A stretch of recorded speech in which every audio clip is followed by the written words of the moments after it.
एक रिपोर्ट बताती है कि हर 1 लाख डिलीवरी में 3 महिलाएं प्रेगनेंसी के दौरान हार्ट अटैक का शिकार हो रही हैं और 2023 में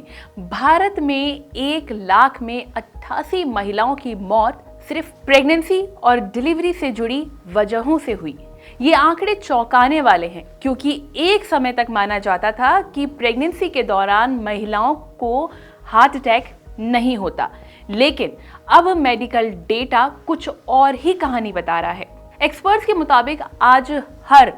100 प्रेग्नेंट महिलाओं में 1 से 4 महिलाएं किसी ना किसी हार्ट रिलेटेड परेशानी से जूझ रही हैं।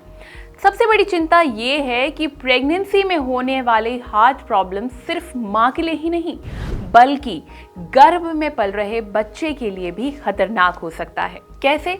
इससे बच्चे की ग्रोथ रुक सकती है और समय से पहले डिलीवरी का खतरा भी बढ़ जाता है। ऐसे में सवाल ये है कि क्या प्रेगनेंसी में हार्ट अटैक के संकेत पहले से दिखाई देते हैं और किन लक्षणों को बिल्कुल भी इग्नोर नहीं करना चाहिए।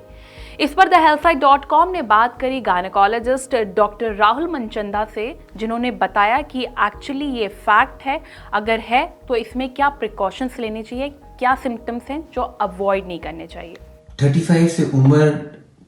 ज़्यादा जब होती है और डिलीवरी होती है या प्रेगनेंसी होती है तो ज़रूर प्रेगनेंसी में वैसे भी जो है एक हाइपर वोलीमिक यानी कि खून की जो मात्रा है वो बढ़ती है, हीमोग्लोबिन की नहीं, खून की जो वॉल्यूम वो बढ़ती है, उसको हाइपर वोलीमिक स्टेट कहते हैं और उस पे हार्ट पे ज़रूर असर पड़ता है। तो अगर हार्ट की बीमारी जो कि पहले नज़र पूरी नहीं आई हो और सब क्लिनिकल हो, अगर वो प्रेगनेंसी हो उसको और फिर वो डिलीवरी के समय में, तो वो स्ट्रेस ज़्यादा पड़ता है हार्ट पे और हार्ट की बीमारी अनकवर हो जाती है और लोगों की इसमें अगर प्रॉपर केयर नहीं किया तो मौत भी हो सकती है। बहुत सारी हमारी महिलाएं अब 35 से ऊपर बच्चा कर रही हैं। 35 से ऊपर वैसे भी ज़्यादा क्लिनिकल बीमारियां होती हैं, इवन इन दोज लेडीज जिसमें प्रेगनेंसी नहीं है। उम्र बढ़ते हुए हमारे डायबिटीज़ हो सकता है, हमारी हार्ट डिजीज़ हो सकती है। तो ये सारी चीज़ें ज़्यादा स्ट्रेस देती है प्रेगनेंसी में और प्रेगनेंसी इन चीज़ों के लिए स्ट्रेसफुल है क्योंकि प्रेगनेंसी आप में ही एक स्ट्रेस है बॉडी के लिए। उस समय आप ना ही अपने बॉडी चेंजेस के साथ, हार्मोनल चेंजेस के साथ, ब्लड चेंजेस के साथ डील कर रही होती हैं, मगर ऑल्सो बेबी का भी जो है आपके ऊपर स्ट्रेस होता है जो आपके शरीर में पल रहा होता है। तो pregnancy above the age of 35 definitely comes with its own risks. Additional risks जो होते हैं वो अनकवर हो जाते हैं, जो कि हो सकता है पहले सब क्लिनिकल हो या मास्क हो। डिलीवरी में जो होता है वो स्ट्रेस हार्ट पे भी पड़ता है, यूट्रस पे होता है, पेन होता है। तो जो पेन होता है, जो हाइपरवोलीमिक स्ट्रेस होता है जिसमें एक्स्ट्रा ब्लड वॉल्यूम होता है, ये सारी चीज़ें जो हैं हार्ट पे असर करती हैं और वो अनमास्क कर देती हैं, अनकवर कर देती हैं, जो कि सब क्लिनिकल हार्ट डिजीज हो या अगर हार्ट डिजीज भी हो उस लेडी में because of older age group, तो वो अनकवर करती हैं और इससे भी जान जाने का डर रहता है। तो ये आपको एक टर्शरी सेंटर में अपनी डिलीवरी करानी चाहिए, ये बहुत इम्पोर्टेंट है। और जो रिस्क्स होते हैं उसको कम करने चाहिए और सुपरवाइज्ड आपकी डिलीवरी होनी चाहिए अगर आपको ये प्रॉब्लम्स हैं ड्यूरिंग प्रेगनेंसी। ये हार्ट डिजीज का और अदर प्रॉब्लम्स जो हो सकते हैं प्रेगनेंसी में, उसके काफ़ी सिम्टम्स होते हैं। खासकर अगर हम हार्ट डिजीज के बारे में अगर हम बात कर रहे हैं या दिल की बीमारी की बात कर रहे हैं तो इसमें आपके पैरों पे सूजन आना, ब्लड प्रेशर ज़्यादा हाई हो जाना, इसमें आपके जो है बाकी एक सीरम यूरिक एसिड होता है जो रेज्ड हो जाता है ब्लड में, उसकी मात्रा। आपका इकोकार्डियोग्राफी होना चाहिए, यानी कि दिल का जो अल्ट्रासाउंड होता है उसमें आपकी एक टेस्ट होना चाहिए और वो होना चाहिए जिसमें दिखते हैं कि अगर कोई हार्ट अगर फेलियर में जा रहा हो या उसका इजेक्शन फ्रैक्शन जो है, हार्ट का जो वॉल्यूम पंप करता है ब्लड को, वो कैसा है, अगर वो कम हो रहा हो, बाकी फेफड़ों में पानी भर जाना,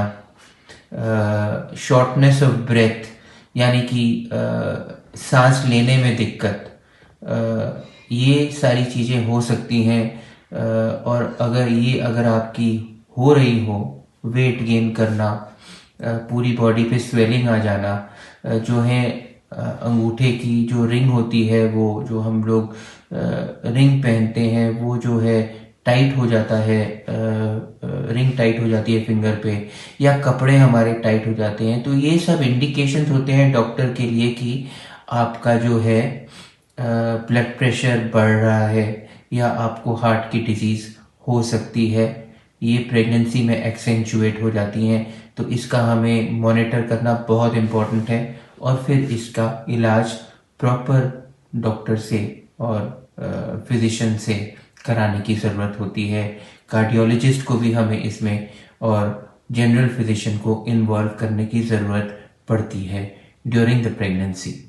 देखिए, इसका ट्रीटमेंट जो है वो बड़ा सिंपल है और वो ये है कि आपको अपनी डिलीवरी और प्रेगनेंसी के दौरान एहतियात बरतना है, टेस्ट रेगुलरली करना है, अपने डॉक्टर से क्या कहते हैं संपर्क में रहना है, और टेस्ट में अगर कुछ भी प्रॉब्लम आए तो उसका इलाज कराने की ज़रूरत है।